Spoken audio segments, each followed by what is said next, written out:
Hello दोस्तों, मैं ब्रिजेश कुमार आपका अपने चैनल एनसीईआरटी भाग गवर्नमेंट एग्जाम में स्वागत करता हूं। दोस्तों देखिए, इस वीडियो में दोस्तों जो 3 मार्च का पेपर हुआ है दोस्तों आरपीएफ कांस्टेबल का फर्स्ट शिफ्ट का, उसको इस वीडियो में देखेंगे।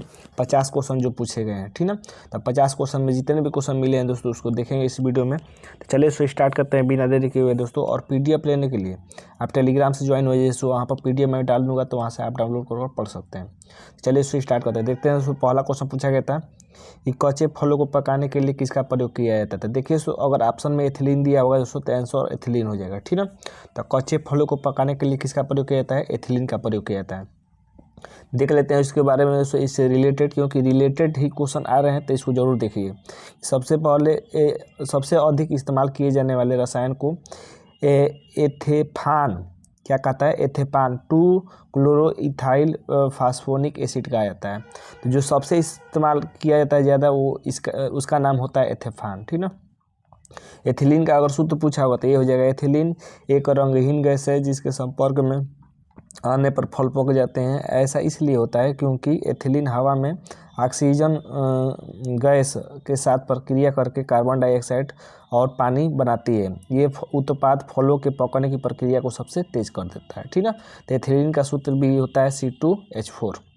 अगला देते हैं दोस्त, देखिए अगला क्वेश्चन पूछता है कि भारत के पहले प्रधानमंत्री कौन थे। देखिए भारत के पहले प्रधानमंत्री थे पंडित जवाहरलाल नेहरू। कौन थे, पंडित जवाहरलाल नेहरू। तो पहले प्रधानमंत्री पूछा है दोस्तों, सबसे ज़्यादा कार्यकाल इनका ही था। तो आगे भी देख लेते हैं, आने वाली शिफ्ट में ये भी पूछ सकता है कि पहले राष्ट्रपति कौन थे भारत के। तो ये थे दोस्तों डॉक्टर राजेंद्र प्रसाद। पहले शिक्षा मंत्री कौन थे, तो डॉक्टर अब्दुल कलाम आज़ाद थे। डॉक्टर अब्दुल कलाम नहीं दोस्तों, ये मौलाना अबुल कलाम आज़ाद थे, ठीक ना। मौलाना अब्दुल कलाम आज़ाद, अब्दुल नहीं रहेगा यहाँ पर, अब्बुल रहेगा। क्या रहेगा, अब्दुल कलाम आज़ाद। पहले उप प्रधानमंत्री कौन थे दोस्तों, तो सरदार वल्लभ भाई पटेल थे। संविधान सभा के अस्थायी अध्यक्ष कौन थे दोस्तों, तो डॉक्टर सचिदानंद सिन्हा थे। और संविधान सभा के अस्थायी अध्यक्ष कौन थे, तो डॉक्टर राजेंद्र प्रसाद थे। तो ये क्वेश्चन याद रखिएगा, ये 5 क्वेश्चन शायद इसमें से आने वाले शिफ्ट में आपके फंस जाए। अगला देते हैं, देखिए बॉल से संबंधित क्वेश्चन था। क्वेश्चन नहीं मिल पाया दोस्तों, लेकिन देखिए बॉल की बात कर लेते हैं दोस्तों। तो बॉल का मात्रक क्या होता है दोस्तों, न्यूटन होता है। क्या होता है, न्यूटन, ठीक ना। न्यूटन इसका बॉल का मात्रक होता है। 1 न्यूटन बराबर 10 के पावर 1 न्यूटन बराबर 10 के पावर कितना डाइन होता है दोस्तों, 1 न्यूटन बराबर 10 के पावर 5 डाइन होता है। कितना होता है, 5 डाइन होता है, ठीक ना। ये भी याद रखिएगा। और बात कर लेते हैं दोस्तों बॉल का। तो बॉल का सूत्र होता है F बराबर ma होता है, F a होता है, ए होता है। बल की परिभाषा किसे, बल को किसने दिया दोस्तों, तो न्यूटन ने बल का परिभाषा दिया था, ठीक ना। बल वह वायु कारक है जो किसी वस्तु को विराम या गति में लाने का प्रयास करता है, ठीक ना। ये होता है दोस्तों बल का परिभाषा। और बल का समीकरण, अगर समीकरण पूछा होगा तो जानते हैं कि 3 प्रकार के समीकरण होते हैं, ठीक ना। तो क्वेश्चन नहीं मिल पाया, बाकी मैंने जितना बताना था उसको बता दिया। अगला देते हैं सो, देखिए अगला क्वेश्चन पूछा था कि आर्टिकल 352 का संबंध किससे है। तो देखिए सो बात करते हैं आर्टिकल 352 का। तो आर्टिकल 352 का संबंध दोस्तों राष्ट्रीय आपातकाल से है, ठीक ना। देखिए 3 प्रकार के दोस्तों आपात लगते हैं। एक 352 होता है, 356 होता है, एक 360 होता है, ठीक है। तो 352 पूछा था। आने वाले शिफ्ट में 356 और 360 भी पूछ सकता है। तो सबसे पहले देख लेते हैं 352 दोस्तों, कि भारतीय संविधान के अनुच्छेद 352 के तहत राष्ट्रीय आपातकाल घोषित किया जाता है यदि भारत या उसके क्षेत्र के किसी भी हिस्से की सुरक्षा को युद्ध या बाहरी आक्रमण या सशस्त्र विद्रोह से खतरा हो, तो राष्ट्रपति को मंत्रिपरिषद से लिखित अनुशंसा पर प्राप्त होने पर राष्ट्रीय आपातकाल लगाने का अधिकार है, ठीक ना। राष्ट्रपति की उद्घोषणा को 1 महीने के भीतर संसद के दोनों सदनों द्वारा अनुमोदित किया जाना चाहिए, यानी पास किया जाना चाहिए। 356 देख लेते हैं दोस्तों, कि भारतीय संविधान का अनुच्छेद 356 के तहत राज्य आपातकाल, जिसे राष्ट्रपति शासन भी कहा जाता है, तो 356 के तहत क्या लगता है, राष्ट्रपति शासन लगता है, ठीक ना। तब लगाया जाता है जब राष्ट्रपति संतुष्ट हो कि किसी विशेष राज्य का शासन संवैधानिक प्रावधानों के अनुसार नहीं किया जा सकता है, ठीक ना। तो 356 क्या होता है, राष्ट्रपति शासन होता है। 360 देख लीजिए, वित्तीय आपातकाल होता है। 360 का वित्तीय आपातकाल लगाया जाता है 360 के तहत, जैसा कि भारतीय संविधान के अनुच्छेद 360 में उल्लेखित है कि जब घोषित किया जा सकता है तब जब भारत की वित्तीय स्थिरता या साख को खतरा हो, ठीक ना। आगे देख लेते हैं, देखिए अगला क्वेश्चन पूछता है कि कौन से पर्वत पर सबसे अधिक वर्षा होती है। तो देखिए मेघालय के पूर्व खासी हिल्स जिले में स्थित मानसीराम में दुनिया में सबसे ज़्यादा बारिश होती है। इसे बादलों के रूप में भी कहा जाता है। अगला क्वेश्चन देख लेते हैं। देखिए अगला क्वेश्चन पूछा जाता है कि सबसे अधिक सोना किस राज्य में पाया जाता है। तो देखिए सो कर्नाटक इसका आंसर हो जाएगा, ठीक है। तो भारत में सबसे ज़्यादा सोना कर्नाटक राज्य में पाया जाता है। यह देश का सबसे बड़ा सोना उत्पादक राज्य है। कर्नाटक में मौजूदा खदानों से देश का 80% से ज़्यादा सोना निकलता है, ठीक है। तो इसका आंसर हो जाएगा कर्नाटक। अगला क्वेश्चन पूछा था दोस्तों कि न्यायाधीशों की नियुक्ति कौन करता है। तो इसका आंसर हो जाएगा दोस्तों राष्ट्रपति, ठीक ना। राष्ट्रपति दोस्तों उच्च न्यायालय के न्यायाधीशों की नियुक्ति करता है। देखिए मौलिक अधिकार से क्वेश्चन दोस्तों हर शिफ्ट में आ रहा है, तो इसमें भी आया था। तो मौलिक अधिकार का उल्लेख किस भाग में है। तो देखिए उसका आंसर हो जाएगा भाग 3। भाग 3 में दोस्तों मौलिक अधिकारों का उल्लेख किया गया है। मौलिक अधिकारों के बारे में और याद रखिएगा दोस्तों कि मौलिक अधिकार किस देश से लिया गया है दोस्तों। तो अमेरिका से लिया गया है, ठीक ना, अमेरिका। और मौलिक अधिकार का उल्लेख दोस्तों किस आर्टिकल में है। तो आर्टिकल 12 से 35 तक हो जाएगा, ठीक ना। 12 से 35 तक दोस्तों मौलिक अधिकारों का उल्लेख है, ठीक ना। अमेरिका से लिया गया है, भाग 3 में इसका उल्लेख है। अगला देते हैं सो देखिए अगला क्वेश्चन पूछता है कितने प्रकार के मौलिक अधिकार है, ये भी याद रखिएगा। सो तो 6 प्रकार के मौलिक अधिकार है।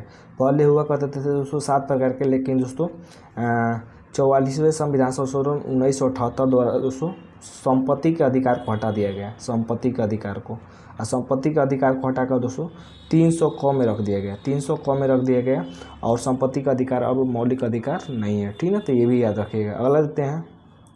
अगला क्वेश्चन पूछा था कि कौन सा एशियाई नेता 2024 में प्लेन दुर्घटना में मर गया। तो उसका नाम था दोस्तों डैग हैमर स्कोजाल्ड, ठीक ना।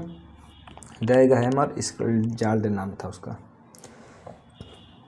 अगला क्वेश्चन पूछा था कि 2025 में कौन से राज्य में राष्ट्रीय खेल होने जा रहे हैं। तो देखिए सो उत्तराखंड इसका आंसर हो जाएगा कि उत्तराखंड में दोस्तों 2025 में राष्ट्रीय खेल होने जा रहे हैं, ठीक है। देख लेते हैं इसके बारे में।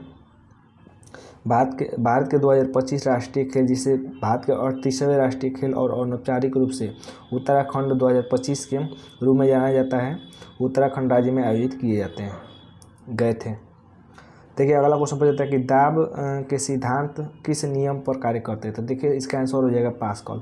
दाब का जो सिद्धांत होता है उसको पास्कल के नियम पर कार्य करते हैं, ठीक है। दाब का सूत्र भी याद रखिएगा। सो दाब बराबर क्या होता है, बल बट्टा क्षेत्रफल होता है, बल बट्टा क्षेत्रफल। तो दाब का मात्रक हो जाएगा सो न्यूटन प्रति मीटर स्क्वायर या पास्कल भी हो जाएगा, ठीक है। तो ये भी याद रखिएगा। अगला देते हैं। देखिए अगला क्वेश्चन पूछा जाता है कि समानता का उल्लेख किस अनुच्छेद में है। तो देखिए सो बात कर लेते हैं समानता का। तो समानता को उल्लेख दोस्तों अनुच्छेद 14 में, ठीक है। अनुच्छेद 14 क्या कहता है दोस्तों कि विधि के समान समानता, ठीक है। ये जितना भी आर्टिकल बता रहा हूँ उसको याद रख लीजिएगा, आने वाले से पूछ सकता है। तो आर्टिकल 14 का उल्लेख है दोस्तों विधि के समान समानता। अनुच्छेद 17 में कहा गया है कि अस्पष्टता का अंत। अनुच्छेद 19 में दोस्तों अनुच्छेद 19 को संविधान का रीढ़ कहा गया है। और 19(1) में दोस्तों अभिव्यक्ति की स्वतंत्रता है, बोलने की स्वतंत्रता है, प्रेस की स्वतंत्रता है, ठीक है। तो ये अनुच्छेद 19(1) में है। अनुच्छेद 21 याद रखिएगा दोस्तों प्राण एवं दैहिकी की स्वतंत्रता का उल्लेख किस में है। तो अनुच्छेद 21 में है। निजता का अधिकार मोस्ट इंपॉर्टेंट है। निजता का अधिकार दोस्तों किस में है। तो अनुच्छेद 21 में। तो अनुच्छेद 21 और अनुच्छेद 19 जरूर याद रखिएगा और अनुच्छेद 17 ये 3 जरूर याद रखिएगा, आने वाले शिफ्ट में खुद पूछता है, ठीक ना। आर्टिकल 21 को अगर पूछे दोस्तों तो ये क्या है, 6 से 14 वर्ष के बच्चों को निःशुल्क शिक्षा है, ठीक है। ये 86वां संविधान संशोधन 2002 द्वारा इसको जोड़ा गया था संविधान में। अगला अनुच्छेद 24 पूछे दोस्तों तो 14 वर्ष से कम आयु के बच्चों को काम करने न दिया जाए, यही क्या है, अनुच्छेद 24 है। अगला लेते हैं दोस्तों अनुच्छेद 32 संवैधानिक उपचारों का अधिकार है। सुप्रीम कोर्ट दोस्तों 5 प्रकार की रिट जारी करता है। कितने प्रकार की, 5 प्रकार की रिट जारी करता है अनुच्छेद 32 के तहत।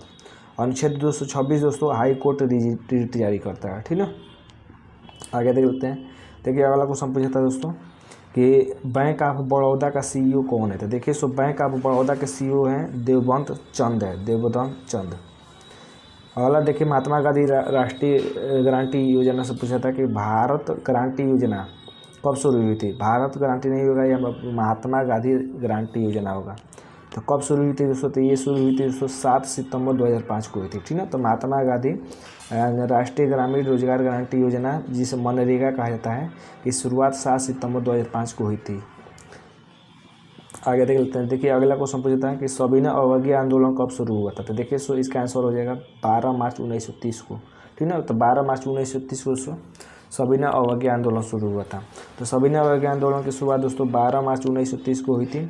महात्मा गांधी ने 78 अनुयायियों के साथ साबरमती आश्रम से दांडी के लिए मार्च किया था। इस मार्च को दांडी मार्च या नमक सत्याग्रह के नाम से जाना जाता है। तो ये थे दोस्तों हमारे 3 मार्च के दोस्तों फर्स्ट शिफ्ट के क्वेश्चन, ठीक है ना। पीडीएफ लेने के लिए आप टेलीग्राम से ज्वाइन हो जाइए, वहाँ पर पीडीएफ डाल दूंगा, तो वहाँ से आप डाउनलोड कर पढ़ सकते हैं, ठीक है ना। तो उम्मीद करते हैं वीडियो अच्छा लगा है। वीडियो अच्छा लगा है तो चैनल को लाइक सब्सक्राइब जरूर करिएगा। आज के लिए बस इतना ही दोस्तों, धन्यवाद दोस्तों।